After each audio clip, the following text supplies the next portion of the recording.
Chapter 31, Disappearance of a Butcher. That night, under cover of darkness, a party of horsemen dressed all in black rode out from Shoeville, headed by Major Roach. Hidden beneath a large bit of sacking on a wagon in their midst was the gigantic wooden foot, with its carved scales and long, sharp claws. At last they reached the outskirts of Barronstown.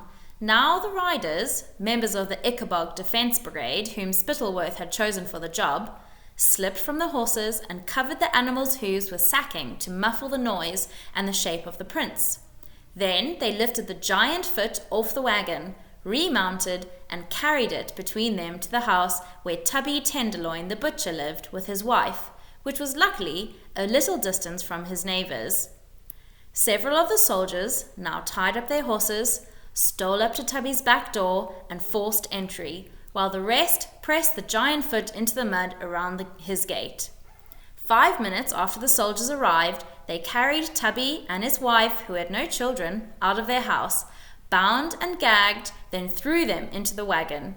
I may as well tell you now that Tubby and his wife were about to be killed, their bodies buried in the woods in exactly the way that Private Prod had been supposed to dispose of Daisy.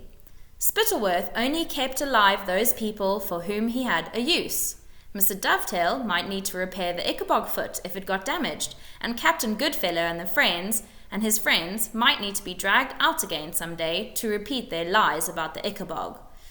Spittleworth couldn't imagine ever needing a treasonous sausage maker, though, so he'd ordered his murder. As for poor Mrs. Tenderloin, Spittleworth barely considered her at all, but I'd like you to know that she was a very kind person who babysat her friends' children and sang in the local choir.